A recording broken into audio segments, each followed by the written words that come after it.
এবার সাহাবায়ে কেরামদের মধ্যে দুইটা দল, ডান হাত বাম হাত, কে কোথায়? এই দুইজন তো পাওয়া যাচ্ছে না, এই দুইজন তো যুদ্ধের মধ্যে শরীক হচ্ছে না। নবীজি বললেন একটু অপেক্ষা করো। এটা আরেকটা রওয়ায়াত আছে, দুই গোত্রের মধ্যে ঝগড়া ফয়সালার জন্য আবু যর গিফারিকে ডাকা হলো। ইমাম জালালুদ্দিন সৈয়দ রাহমাতুল্লাহ আলাইহি রওয়ায়াত করেছেন যে ওই যুদ্ধের ময়দানে আমরা শুনেনি একজন মানুষ নবী পাক সাল্লাল্লাহু আলাইহি ওয়াসাল্লাম বললেন অপেক্ষা করো, আবু যর গিফারি তো আসেনি, বাম হাতের বাহাদুর হযরত আবু হাইসামা তো দেরি, তোমরা একটু অপেক্ষা করো, একজন ব্যক্তি যাচ্ছেন, অপরিচিত একজন ব্যক্তি। রাসূল পাক ওই ব্যক্তির দিকে ইশারা করে বললেন, কোন আবু যর, হে ব্যক্তি তুমি আবু যর হয়ে যাও। যাচ্ছে আব্দুল্লাহ, যাচ্ছে আব্দুল মুত্তালিব, যাচ্ছে আব্দুর রাসূল, যাচ্ছে গোলাম নবী, যাচ্ছে আহমদ, যাচ্ছে তাহা। এইভাবে কোন ব্যক্তি যাচ্ছে, অপরিচিত কোন ব্যক্তি যাচ্ছে। নবীজি বললেন এখন তো এখানে আবু যর গিফারির প্রয়োজন, ডান হাতের বাহাদুরের প্রয়োজন। হে ব্যক্তি তুমি কোন কোন ইদা আরাদাল্লাহ আইয়াকুলা লাহু কুন হয়ে যাও, এই কথা বলার ক্ষমতা আল্লাহ অধিকার কাউকে দেননি। নবী পাক বললেন হে ব্যক্তি তুমি আবু যর হয়ে যাও। নবীর এক হুকুমের কারণে ওই ব্যক্তি কদম থেকে মাথা পর্যন্ত সম্পূর্ণ আবু যর হয়ে গেল। আল্লাহু আকবার।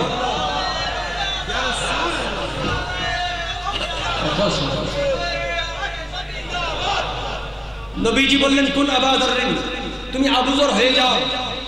ওই একজন ব্যক্তি যার জন্ম হয়েছে আরেক ঘরে, যার বাবার নাম আরেক, যার আওয়াজ ভিন্ন, যার চোখের পুতলি ভিন্ন, যার চোখের ভ্রু ভিন্ন, যার আওয়াজ ভিন্ন, যার চালচলন ভিন্ন, যার কথাবার্তা ভিন্ন, যার কদম বকদম ভিন্ন, ওই বান্দা যত ভিন্নতা আছে নবীজির একটা কথাই ওই ব্যক্তি আবু যর হয়ে গেলেন।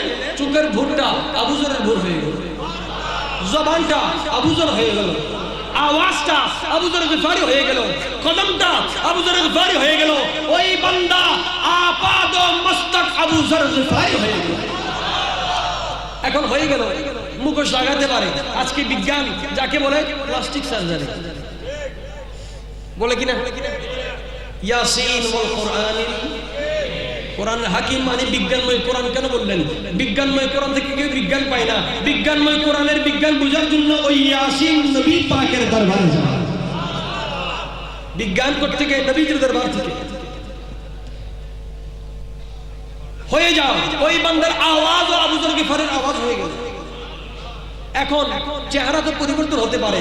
এখন এখানে মকসদ তো চেহারা পরিবর্তন করা নয়, যুদ্ধে কি করা, ওই ডান হাতের বলটা নবী পাক বললেন আবু যর হয়ে গেল। আবু যরের ভিতর যত গুণ ওই বান্দার মধ্যে আল্লাহ দিয়ে দিলেন। এবার এখন কারো কারো সন্দেহ লাগতে পারে, বলে যে তিনি তো হয়তো সুরত পরিবর্তন হয়েছে, কিন্তু নবী সাহাবায়ে কেরামদের মধ্যে কোন নবীর ব্যাপারে সন্দেহ ওই বান্দার নিয়ত আমল এলম হায়াত মত কেমন হয়ে গেল, বলুন না সুবহানাল্লাহ। আল্লাহ তাআলা বানালেন, ওই বানানোর পরেও কোন বলে পরিবর্তন করার ক্ষমতা দিয়েছেন আল্লাহ নবী পাককে। মাশাআল্লাহ হাজির, ডান হাতের বলটা চলে আসলো। এবার আরেকজন দরকার, কোন হাত? উচ্চ আওয়াজে বাম হাত দেখায় কোন হাত? এই হাত যে উঠাইছেন এটা হাসরের ময়দানে হিসাব হবে না, নবীর পক্ষে না বিপক্ষে? তো পক্ষে যদি বাম হাতে উঠে এটা তো হস্তশীল, এটা কি? আর যারা পায়খানা পয় তারার জন্য ব্যবস্থা আছে, পায়খানার ব্যবস্থা আছে কি না? যার নজর যেমন দেখেও তারা তো বলে নসিব নবী পাকে দেখেননি। আমরা এখানে না দেখলেও রূহের জগতে একবার দেখেছি, কবরের জগতে আরেকবার দেখেছি। সুবহানাল্লাহ, মুহাম্মদ সুবহানাল্লাহ। এবার বাম হাতের বাহাদুর হযরত আবু হাইসামা, ওনার অনুপস্থিতি রাসূল পাক বললেন বসো, অপেক্ষা করো, আর কেউ যায় কিনা দেখো। হ্যাঁ, মিশন যদি আপনার কাছে থাকে, ক্ষমতা যদি আপনার কাছে থাকে, আর কোথাও যাইতে হবে নাকি? খতমে বুখারী পড়েছেন, খতমে ইউনূস, খতমে জালালী, খতমে কোরআন, নবী পাকের এক একটা সেকেন্ড, এক একটা মুহূর্ত, এক একটা খতম। তিনি তো খাতামুন নবী।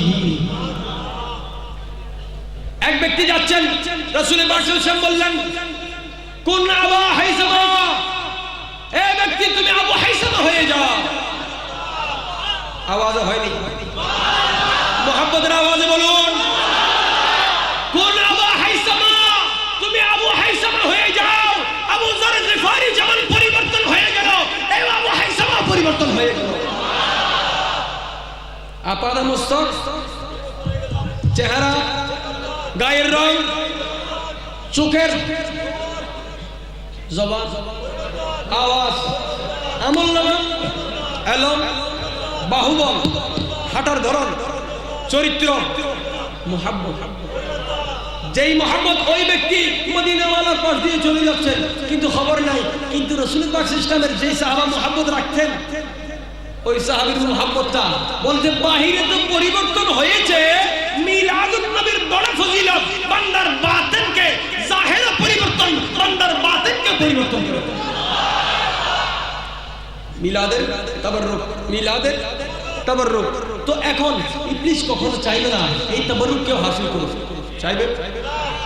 ইবলিস যখন চাইবে না মিলাদের তাবাররুক কেউ হাসিল করুক, তখন ইবলিস তো এটাকে বেদাত বলবে না, নাকি বলবে না? মাশাআল্লাহ হাজরিন, রাসূল মকবুল সাল্লাল্লাহু আলাইহি ওয়াসাল্লাম এইভাবে পরিবর্তন করার পরে গজওয়ে তাবুক, এই যুদ্ধের মধ্যে এই বারবার আমলের যারা তাকিদ দিয়ে থাকে, গজওয়ে তাবুকে হযরত উসমান গনি জিন্নুরাইনের একটা আমল মদিনা ওয়ালা এত রাজি হয়েছেন, এত রাজি হয়েছেন, এত রাজি হয়ে গেছেন, নবীজি বললেন, আল্লাহর কসম আমার উসমানের আর কোনো আমলের জরুরত নাই। এই কথা কে বলতে পারেন? ওয়ামা খালাকতুল জিন্না ওয়াল ইনসা ইল্লা লিয়াবুদুন। আরে বানানো ইবাদতের জন্য, নবী পাক বলে ইবাদতের জরুরত নাই। ইবাদতের জরুরত কার? কার? হযরতে উসমান গনি যুন্নুরাইন রাদিয়াল্লাহু তাআলা আন। সবাই বলে জিন্নুরাইন মানে নবী পাকের দুই আওলাদকে তিনি শাদী করলেন, এইজন্য জিন্নুরাইন। কিন্তু জিন্নুরাইনের মাকসাদ এখানে আরেকটা আছে। সুবহানাল্লাহ। উসমান গনি জিন্নুরাইন সাহাবায়ে কেরামদের মধ্যে এমন একজন সাহাবা যিনি নবুয়ত এবং বেলায়েত দুই ধরনের ফয়েজ একসাথে পেয়েছেন। নবুয়ত এবং বেলায়েতের সংমিশ্রণে ওনাকে যুন্নুরাইন বলা হয়। কেন যুন্নুরাইন বললো?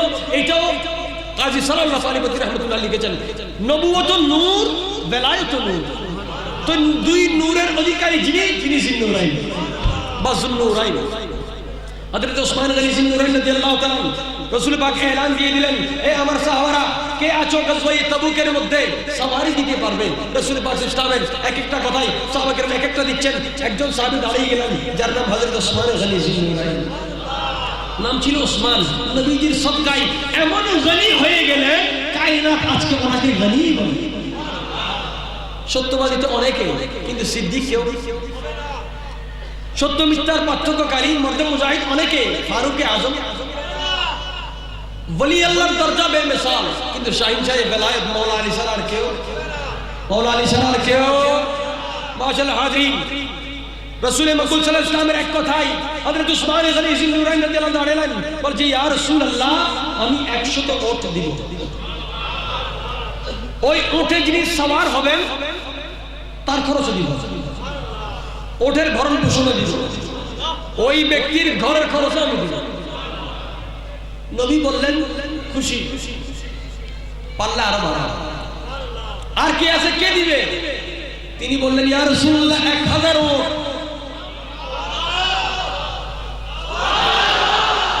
ওই 1000 উটের সওয়ারির খরচ আমি দিব, তাদের পরিবারের খরচ আমি দিব। নবী পাক খুশি হলেন, বলে যে আর কে আছে, কি দিবে? আশিক রাসূল কেমন? বলে যে আমার হাবিব প্রত্যেক জনজাতের কাছে চাইবে, এটা আমার পছন্দ না। আমি গনি থেকে আজকে ফকির হয়ে গেল, কিন্তু মদিনা ওয়ালাকে সবার কাছে বলতে দিব না। হায় হায় হায়। হযরত উসমান গনি জিন্নুরাইন রাদিয়াল্লাহু তাআলা বললেন, ইয়া রাসূলুল্লাহ, আমি 10,000 দিব। আওয়াজে 10,000, আওয়াজে 10,000, কত হাজার? ওই 10,000 উটের সওয়ারির খরচ আমি দিব। মাহবুব, তাদের পরিবারের খরচ আমি দিব। পরিবারের খবর কেন নিলেন? বলে জিহাদে যাও। পরিবারের একটা হক আছে কিনা? জিহাদে ইসলামে যেমন গুরুত্ব, নবীর আওলাদের গুরুত্ব আছে এর চাইতে বেশি। যুদ্ধের মধ্যে যাচ্ছে, ওসমান গনি রুখে দিলেন, বলে তুমি জিহাদে যাও না, আমার মেয়ে অসুস্থ। সবাই বলো না বিবির হক হিসেবে, কিন্তু বিবির হক পরে আগে তিনি আওলাদের রাসূল। আওলাদের রাসূলের হকের ক্ষেত্রে জিহাদে যাও, জিহাদ ছাড়ো। সুবহানাল্লাহ। হযরত ওসমান গনি জিন্নুরানি যখন বললেন পরিবারের কথা সহ, প্যারা রাসূল নিজের কাঁধ মোবারকে যেই চাদর মোবারক ছিলেন, কেমন শানওয়ালা চাদর, কেমন শানওয়ালা চাদর, যে চাদর মাথায় দিলে মা আয়েশার হিজাব উঠে যায়, আসমানের নূরানি বারিশ, ওই নূরানি বৃষ্টির বর্ষণ হতে দেখা যায়। জমিনে বৃষ্টি হলে সবাই দেখে, নূরের বৃষ্টি এখনো হচ্ছে আমরা দেখতে। কিন্তু যার মাথায় রাসূলের পাকের চাদর মুবারক আছে, গোসে পাকের দরবারে একজন বৃদ্ধা মহিলা গেলেন, আমাকে একটু রাসূলের পাক দেখান। অনেক লম্বা ওয়াকিয়ার পরে তিনি বললেন, যাও আমার চাদরটা মাথায় দাও। হুজুর গোসে পাকের চাদর মুবারক মাথায় দেওয়ার সাথে সাথে ওই বৃদ্ধা মহিলা বেহুশ হয়ে গেলেন। দেখতে আসলেন এমন মহিলা যিনি বয়স্ক, আবার অন্ধ আসছে দেখার জন্য। আরো কেমন দেখার জন্য? সরাসরি নয়, মদিনাওয়ালা, তিনি তো ইন্তেকাল করেছেন। আকীদা বুঝে গেল, হায়াতুন নবীর আকীদা আজকের নয়। যারা বলেন নবী জিন্দা নয়, তারাই মূলত বেদাতি। তারা কি? আমরা নয়, নাম নয়, তারা। কারা? আমরা তারারে মানি না, আমরা তারারে মানি। কারারে মানি? একটা তারা, একটা তারাকে আসহাবিকান নুজুম, নবীদের সাহাবায়ে কেরাম। এবার বলল কিসের তারা? আপনি বলবেন এই আসমানের তারা। এটা নবুয়তের বাগান, নবুয়তের আসমানের তারা। এই আসমান জমরুদের তৈরি আসমান নয়, স্বর্ণের তৈরি আসমান নয়, এটা নবুয়তের আসমানের নক্ষত্র সাহাবায়ে কেরাম। যাদেরকে ইজ্জত করা ঈমান, মোহাব্বত করা, তাজিম করা। রাসূল পাক সাল্লাল্লাহু আলাইহি ওয়াসাল্লাম নিজের চাদর মুবারক এক কান মুবারক থেকে অপর কানে দিলেন। আমরা তো দেখানোর পরেও এটা শান নয়, এটা কেমন শানওয়ালা নবী। তিনি যখন চাদর মুবারক ঘুরাচ্ছেন, সাহাবায়ে কেরামের দিলটা কেমন ভাবে ঘুরল। একটু দিলের খেয়াল, ঈমানের খেয়াল একটু নজর করুন। এখন রাসূল পাক চাদর মুবারক সরাচ্ছেন, মনে করেন আপনি দেখতে পাচ্ছেন, আপনার সামনে প্যারা রাসূল বলছে হাত নেড়ে নেড়ে, আল্লাহ আমার ওসমানের আর কোন আমলের দরকার নাই। এমন ঘোষণা পাওয়ার পরে আমল ছেড়ে দিয়েছেন। আমরা আমাদেরকে বললেন, যাদেরকে মাফ করা হলো, যাদের জন্য বকেয়া দিলে ওনারাও আদা করেছেন, বলে যে ইবাদত এটা ফল পাওয়ার জন্য নয়, এটা মুহাব্বতের নেই। এই জন্য রাসূল পাক সাল্লাল্লাহু আলাইহি ওয়াসাল্লাম, আল্লাহ তো বললেন আমার আয়াতই এটা, ওমা খালাকতুল জিন্না ওয়াল ইনসা ইল্লা লিয়াবুদুন। নবী পাক সাল্লাল্লাহু আলাইহি ওয়াসাল্লাম ইবাদত কিভাবে করালেন? রাসূল পাক ইমামে কুবরা নয়, ইমামে আকবর। ইমামে, জোরে বলুন, ইমামে, যিনি উম্মতের ইমাম, সাহাবীর ইমাম, বেলায়েতের ইমাম, নবুয়তের ইমাম। রাসূলের ইমাম যখন উপযুক্ত না হয়, উপস্থিতির মধ্যে একজন থেকে একজন আফজল আছে, শ্রেষ্ঠ আছে, যিনি শ্রেষ্ঠ তিনি ইমামতি করবেন, অথবা উপরস্থ কারো হুকুম হলে তিনি ইমামতি করবেন। বাইতুল মুকাদ্দাসের মধ্যে মেরাজের রাতে আযান জিবরিল দিল, জিবরিল তো ইমামতি করলো না, ওই নূরের ফেরেশতা নূরুন নবীর পিছনে ইক্তেদা করেছে। কেন ইক্তেদা করলেন? বলতে तमाम মানুষ আমাকে জিবরিল আমিন বললেও নবী পাক যে মুসল্লায় আছেন এই মকামে যাওয়ার ক্ষমতা কারো নবী পাক এই জন্য বললেন, আমি সর্বপ্রথম শাফাআতকারী, ওয়ালা ফখরা, আমি ফখর করি না এটার উপর। সুবহানাল্লাহ, ফখর, আমার শাফাআত সর্বপ্রথম আল্লাহ কবুল করবেন, এটার উপর আমি ফখর। লক্ষ লক্ষ নবীদের ইমাম, এই ইমামতির উপর নবীজি ফখর। নবী तमाम কায়নাতের জন্য রহমত, এটার উপর ফখর। ফখর যিনি করেন না তিনি ফখর করলেন আল ফকরু ফখরি, বলে যে গরিবী দরিদ্রতা ফকিরি এটাই আমার অহংকার। মহব্বত বলুন। कुछ नहीं पास मेरे हाल फकीराना मगर आपके फैज़ निशाना बना रखा है, आपके फैज़ निशाना बना। रसूल पाक सल्लल्लाहु अलैहि वसल्लम ইমামতি করলেন। নবীদের ইমাম হওয়া, কেউ যদি বলে যেমন নাকি মাগরিব এশা একটা নামাজ আমাকে পড়াতে দিল, পিছনে আমার একজন ওস্তাদ অথবা আমার মুরব্বী দাঁড়ালেন, এটা আমার জন্য ফখরের বিষয়, বলছে উনি আমাকে ইমামতি করতে দিয়েছেন। আরে শানওয়ালা যদি মুক্তাদি হয় তাহলে ইমামতি এটা ফখরের বিষয়। মুক্তাদি যখন শানওয়ালা হয় ইমামতি এটা ফখরের বিষয় নয়। ছাত্র যখন তাম বাংলাদেশের মধ্যে শ্রেষ্ঠ হয়, ওস্তাদ ছাত্রের উপর ফখর করে না? আওলাদ যখন সম্পূর্ণ পরিবারের মধ্যে বংশের মধ্যে শ্রেষ্ঠ হয়, মা বাবা ফখর করে না? নবীদের মতো মকামে স্থানে কেউ নাই এমন আলিশান মুক্তাদি, আলিশান মুক্তাদি পাওয়ার পর নবীজি ফখর কেন করেন নাই? বলে যে আমি ইমাম হয়েছি এটা আমার ফখরের বিষয় নয়, এটা ওনাদের ফখরের বিষয় যে আমি নবীর মতো একজন ইমাম পেয়েছি। এটা কাদের ফখর? রাসূল পাক সাল্লাল্লাহু আলাইহি ওয়াসাল্লাম নবীদের ইমামতির উপর ফখর করেননি, অর্থাৎ এটা ওনাদের জন্য ফখরের বিষয় যে আমার মতো একজন ইমাম পেয়েছি। নবী পাক শাফাআত করবেন, এটা ওনার জন্য ফখরের বিষয় নয়। ফখরের বিষয় ওনার জন্য, এটা তিনি বললেন ওয়ালা ফখরা, এটা আমার কোনো ফখরের বিষয় নয়। কেন বললেন?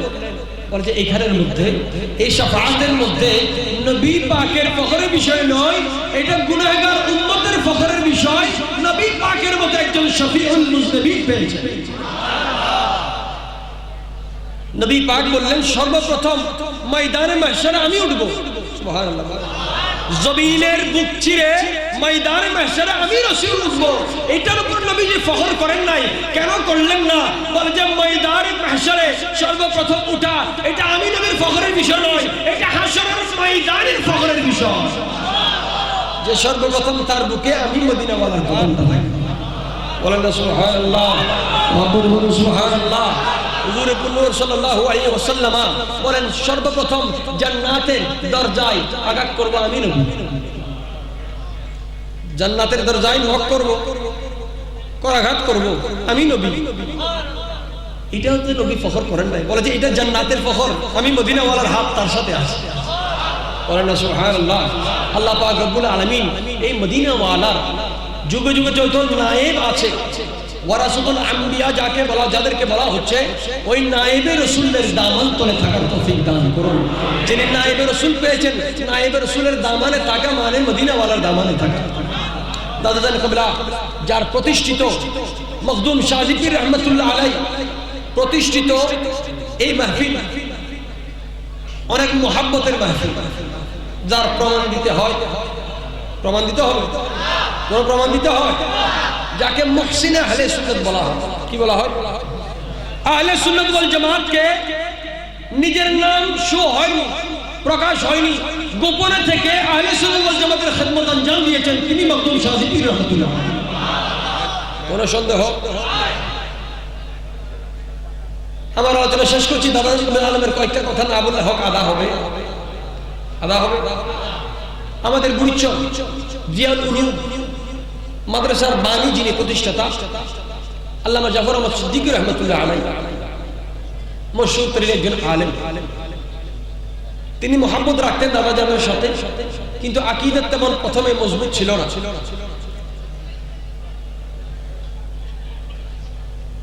সংক্ষেপে আমি একটা কথাই বলে দিই, আমাদের এই অঞ্চল থেকে যখন ড্রামা নতুন নতুন করে প্রচার হচ্ছে, বুড়িচর অঞ্চল থেকে বুড়িচরবাসী আগে শুকরানা শাহজি পীর রহমাতুল্লাহ আদা করতে হবে। ব্যক্তিগতভাবে বুড়িচর এবং নজমিয়া হাট, এখান থেকে ড্রামা যিনি সাইনবোর্ড ছিলেন জাফর আহমদ সিদ্দিকী রহমাতুল্লাহ আলাইহি, তিনি যখন প্রশাসনের মাধ্যমে ওনার ক্ষমতায় তিনি আর করতে পারলেন না, তিনি তখন এই দরবারে এসেছিলেন। আবার তিনি ইমাম আহলে সুন্নাতের শাগরিদ, সুবহানাল্লাহ। আবার শেরে মিল্লাতের উস্তাদ, ইমাম আহলে সুন্নাতের শাগরিদ, শেরে মিল্লাতের, অর্থাৎ ইমাম আহলে সুন্নাত এমন একজন যার তালিবের মধ্যে বসলে শেরে মিল্লাত বলে যায়। শেরে মিল্লাত বানানে ওয়ালা ইমাম আহলে সুন্নাত, তিনি এই মাহফিলের সভাপতি, আজীবন সভাপতি। আল্লাহ পাক হুজুরের হায়াতের মধ্যে বরকত দান করুন। ওনার এই রহমতের ছায়া আমাদের উপর জারি এবং সারি রাখুন। জাফর আহমদ সিদ্দিকী রাহমাতুল্লাহ আলাইহি, তিনি এটা সরজমিনে যিনি এসেছেন ওনার সাথে তিনি বয়ান করেছেন, বলতে এই জায়গা থেকে ড্রামা বন্ধ যিনি করেছেন, এই অশ্লীলতা বন্ধ করেছেন বুরিচর এলাকা থেকে, তিনি সাজিবুর রহমতুল্লাহ। একদিন বাতিলের আকীদা মাহফিল সামনাসামনি হয়ে গেল। বাংলাদেশের বিখ্যাত একজন বানোয়াট মুফাসসির, বিখ্যাত ঠিক আছে, কিন্তু বানোয়াট, যে আলিম পাস করে নাই সেও যদি মুফাসসির কোরআন হয় আর তাফসীরের ইজ্জত আছে? হ্যাঁ, রাসূল পাক সাল্লাল্লাহু আলাইহি ওয়াসাল্লামের শানে নিজের জানা অজানায় কত ভুল, কত বেয়াদবি করে ফেলে। ঈমান যার ঠিক আছে, মুহাব্বত যার ঠিক আছে, ভুলেও নবীর বিপক্ষে শব্দ বের, জিন্দেগিতে লেখাপড়া করে নাই, বের বের হবে কি? মুহাম্মাদুন সাইয়্যিদুল কাওনাইন ওয়াস সাকালাইন হুয়াল হাবিবুল্লাযী তুরজা শাফাআতুহু। এই সমস্ত কথা বের হবে। লেখাপড়া করতে হচ্ছে না, মদিনা ওয়ালার সাথে দামানের নিসবত থাকলে হয়ে যায়। ইলমের জরুরত, যে কোন ইলম, যে ইলম মদিনাতুল উলুম, মদিনা ওয়ালা থেকে মাওলা আলী হয়ে আসে। হুজুর পুরুষ সাল্লাল্লাহু আলাইহি ওয়াসাল্লাম এই নায়েবে রাসূল ফিল হিন্দ খাজা গরিব নওয়াজ, আতায়ে রাসূল গরিব নওয়াজ, তিনি আতায়ে খাজা গরিব নওয়াজ জিল্লে মাহবুব ইলাহি শাহজিবুর রহমাতুল্লাহ। তিনি বাতিল আকীদার যখন জাফর আহমদ সিদ্দিকী রহমাতুল্লাহ আলাইহি আসলেন, বলছে হুজুর এখানে বাতিলের একটা মাহফিল হয়। তো দাদা বললেন, সে তো নামকরা মুফাসসির, আপনি কি তার বিরুদ্ধে মুনাজারা করতে পারবেন না? সুন্নিরা তো মুনাজারার জন্য এক পায়ের পিছপা হয়, বুক থাকবে ফিট দেখে, নবী পাগল ফিট, সাহাবায়ে কেরাম ফিট, নবী ওয়ালাও দেখায়, তীর বুকে নেই। হযরত তালহা রাদিয়াল্লাহু আনহু 27টার উপরে তীর বুকে নিলেন, সর্বশেষ না পারার কারণে বলে যে ইয়া রাসূলুল্লাহ আপনি আমাকে ক্ষমা করে দিয়েন, আমার রক্ত দিয়ে আপনার আর খেদমত করতে পারলাম না। মদিনা ওয়ালা কেমন সময় তিরমিজির মধ্যে ইমাম তিরমিজি লিখছিলেন, উহুদের জমিনের মধ্যে রাসূল পাক একটা পাথরের উপর উঠবেন, আর যিনি লামকানে চলে যাচ্ছেন বরাক ছাড়া, তিনি আবার উহুদের পাহাড়ে উঠতে আর কার ওসিলা লাগে? হযরত তালহা রাদিয়াল্লাহু তাআলা আনহু নিজের মাথাকে ঝুঁকিয়ে দিলেন, বলে যে ইয়া রাসূলুল্লাহ আপনার নূরানি কদম আমার কাঁধের উপর রাখুন। নবী পাক কদম রাখলেন, সাথে সাথে বললেন আউজাবা তালহা, আউজাবা তালহা, আউজাবা তালহা, তালহা তোমার ওয়াজিব হয়ে গেছে, তালহা তোমার ওয়াজিব হয়ে গেছে, তালহা তোমার ওয়াজিব হয়ে গেছে। কি ওয়াজিব হয়ে গেল? কদমুল মুস্তাফা যার নসিব হয়ে যায়, তিনি তার উপর জান্নাত ওয়াজিব হয়ে যায়। বলে মুনাজারা আপনি করতে পারবেন না? বলে পারবো। বলে তাহলে করেন। বলে তাদের তো মুনাজারার মধ্যে কখনো আসে না। বলে তাহলে ঠিক আছে, তাদের পাশাপাশি আরেকটা মাহফিল দেন, বলবেন। শাহজিবুর রহমাতুল্লাহ বললেন, বলবে ওই মাহফিলে আপনি থাকবেন, জাফর আহমদ সিদ্দিকী উনি থাকবেন, ইমাম আহলে সুন্নাত আল্লামা হাশিমি সাহেব থাকবেন, আল্লামা বরজুল কিবলা ইদ্রিস রাজভী সাহেব রাদিয়াল্লাহু আলী উনি থাকবেন, এবং বাহাসিনজানের হাফেজ সৈয়দ আব্দুল বারী সাহেব তিনি থাকবেন। ছোট একটা প্যান্ডেল করলেন। এখন প্রশাসনের কিছু ভাইরা বলবেন একটু ছোট একটা মাহফিল, আপনারা এদের বিরুদ্ধে কিভাবে করতে পারবেন? বলছে এটা মাহফিলের প্যান্ডেল ছোট দেখলেন, কিন্তু যারা অতিথি আসবেন তারা বিশাল। আজকে প্যান্ডেলও বিশাল, অতিথি আছে আলহামদুলিল্লাহ। তো এহসান গুজারি যেখানে নবীর বিরুদ্ধে কথা হয়, ওই জায়গায় দাঁড়িয়ে বাধা দেনে ওয়ালা মুহসিন আহলে সুন্নাত হতে পারে। যেখানে মাহফিল হচ্ছে না, আহলে সুন্নাত ওয়াল জামাতের পক্ষে মাহফিল করানে ওয়ালা মুহসিন আহলে সুন্নাত। নবীর মিলাদে বাধা দিয়ে কেউ মুহসিন আহলে সুন্নাত হতে পারে না, কোনো সন্দেহ? নবী পাকের মাহফিলের বিরুদ্ধে কথা বলে কেউ মুহসিন আহলে সুন্নাত? আহলে সুন্নাতের উপর ইহসান, সর্বপ্রথম ইহসান, আযীমুশ শান ইহসানের নাম মিলাদুন নবী। প্রত্যেক মুসলমানের এটা শিক্ষা, ওয়ামা খালাকতুল জিন্না ওয়াল ইনসা ইল্লা লিয়াবুদুন। আল্লাহ বানালেন নবীর শান বলার জন্য, নবীকে বানালেন শান শোনার জন্য।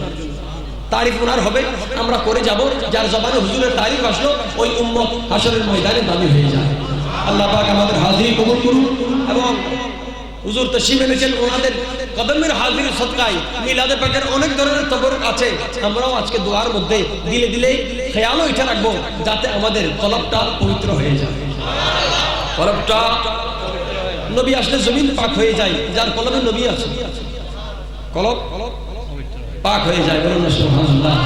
আল্লাহ পাক এই 12 মাঘ ঐতিহাসিক 12 মাঘ ঈদে মিলাদুন নবী সাল্লাল্লাহু আলাইহি ওয়াসাল্লাম শাহজি পীর রাহমাতুল্লাহ আলাইহির তাসাররুফাতের মাধ্যমে तमाम উলামায়ে আহলে সুন্নাতের একত্রতায় এবং উলামায়ে কেরামের মুহাব্বতের সাথে লায়েক ফায়েক ওয়াফাদার আওলাদের মাধ্যমে কিয়ামত পর্যন্ত বরকরার হবে। এবং যারা এসেছেন আপনাদের মোবারকবাদ, ইনশাআল্লাহ আজিজ। এইখানে যেমন সহযোগিতা আপনারা করেছেন হাজির হয়ে আওয়াজ দিয়ে, ময়দানে মাহশরে একটা নারা হবে, ওই নারার মধ্যেও আমরা এক দামানে থাকবো। যখন লেওয়ায়ে হামদ উঠবে, যখন প্যারা রাসূলের দামানি রহমত কালি কালি কমলি গায়সু খুলবে, ওই জুলফে আম্বরের খুশবুর মধ্যে আমরা থাকবো। ওয়ামা আলাইনা ইল্লাল বালাগ ওয়া আখিরু দাওয়ানা আলহামদুলিল্লাহি রাব্বিল আলামিন। আসসালামু আলাইকুম ওয়া রাহমাতুল্লাহি ওয়া বারাকাতুহু।